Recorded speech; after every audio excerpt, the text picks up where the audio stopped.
Imperial Kingdom.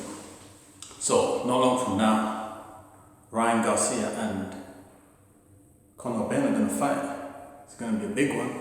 It's going to be a big one. We're all waiting for this one.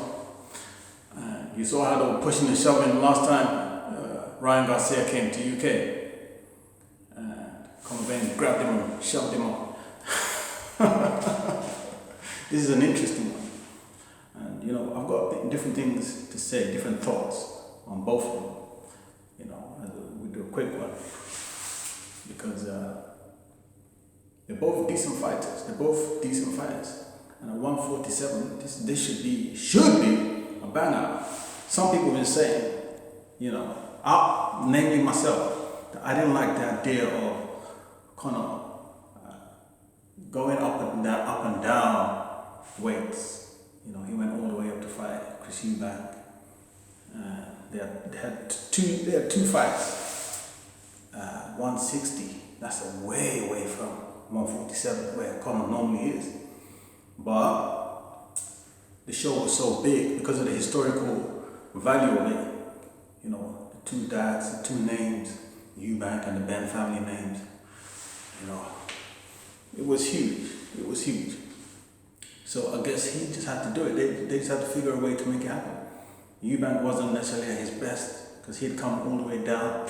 You know, he obviously drained himself severely for this one. And it still happened.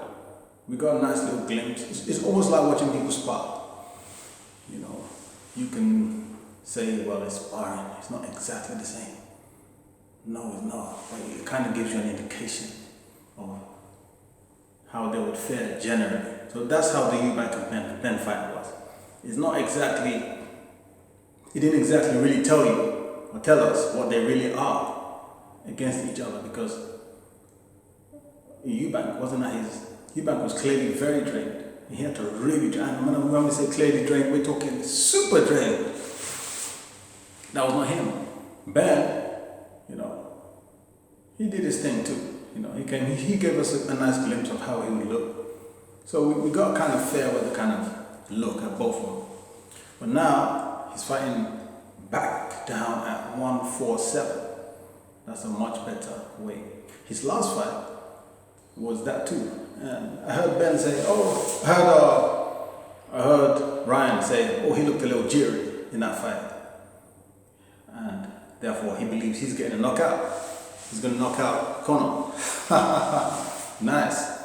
Well, we shall see if you think so. My thought is, if Conor was a lot older, then I would be even more concerned, because, you know, remember when Roy Jones came down in weight after going all the way up to heavyweight, came back down. It was obviously not, physically speaking, the best Roy Jones in terms of what the body can accept. So Roy Jones, you know, in the mythical sense, remained the Superman, because no one ever got to see him lose as his normal self. You know, he came down. Should we now take it away from Antonio Tarver? No, not really, because Antonio Tarver did what he had to do. You know, and I heard him saying, "Don't let there be any excuses." So in one sense, yes, we have to give it to Tarver. But in another sense, it was obvious that there's a legitimate reason, not an excuse reason, a legitimate reason, which I'm sure even Tarver would accept that. Look, this man's gone up that high and then come straight back down like this. And at his age, Roy Jones was 35. 35 doesn't mean you're old. 35, you're obviously a young man in the real world. Even in the boxing world, you could be, you're in your prime. So we're not talking about athleticism here. You're in your prime. When you say 35, you're in your prime. You're in those years. But we're talking about the body's capacity to adjust chemically. That's a whole different subject we're discussing now. There are changes in the body. So when Conor Benn is 28 now, so he's just entered that place where his body's now going into that primehood. Going in, it's not there, going in. He's still relatively, say he's in his youth, right? So the body cannot make those adjustments. He can come down. His last fight, I wouldn't say spectacular, physically speaking. Yeah. I preferred his skill pattern, but you can see that it was slightly hindered by maybe the physical elements. It wasn't exactly his best form, and that's probably what Ryan was referring to when he said he looked a little jittery and I'm going to knock him out thereby. So it's almost looking like you're drained. But now, facing Ryan might not necessarily be the same. It might not be the same, because that would be the second time out. His body might have adjusted better by then, because he's still young, relatively young. Yeah. So we might be getting the same Conor that we were getting when he was fighting previous fellas, and he was smashing through everybody like brick walls, like a detonation through brick walls. So now, if we get the normal Conor versus Ryan's got a knockout hand. Ryan has a knockout hand, definitely, but it's not like, oh, just because he's touching, you're gonna go. It's not like that. So, is Ben a bomb? Absolutely. So I heard someone say Ryan can't take a hit. No, I wouldn't agree with that. Ryan can take a hit. He's been there with good fights. But we saw Luke Campbell hit him, Olympic gold medalist. Luke Campbell hit him and dropped him. Ryan got up to fight. And we saw Tank drop him a couple of times and stop him. We saw Rollies drop him heavily and then go on to beat him and defeat him. Only recently. So, if one is a bomb hitter, they tend to be able to get Ryan out. Now that's the difference. Is Ben a bomb hitter for 147? Absolutely. So is he going to catch Ryan? Absolutely. What's his feeling going to be like going in? Is it going to be more strained, more stressed, or better adjusted? I would hope it's better adjusted. And I would think the likelihood is that it will be better adjusted to the weight. So, as far as Ryan is concerned, he's got a good hand, good punching, good speed.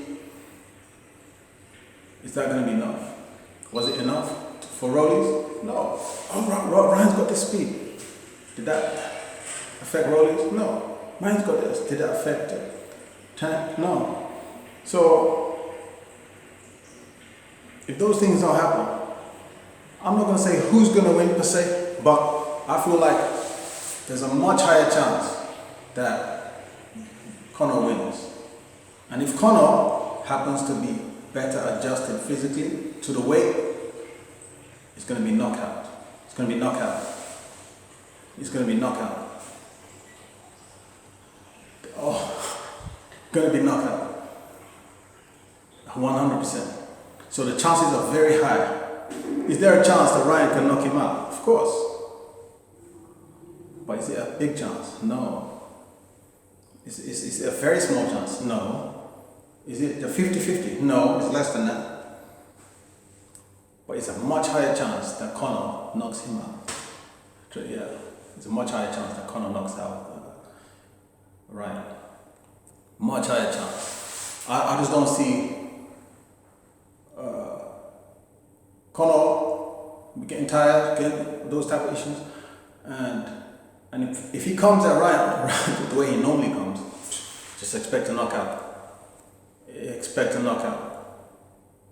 And one can say, oh, if you come at Ryan like that, what if that Ryan hand comes to get you? Well, yeah, that's possible too.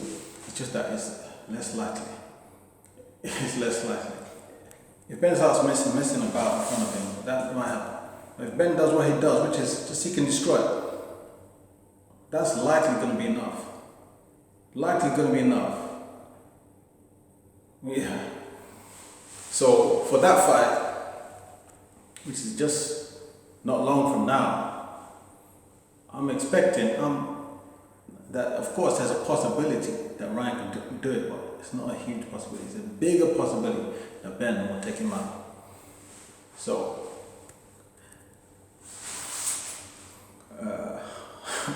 all you bettors out there, the call is on you. The call is on you. So that's all we got for this moment on the Imperial Kingdom. Let's go.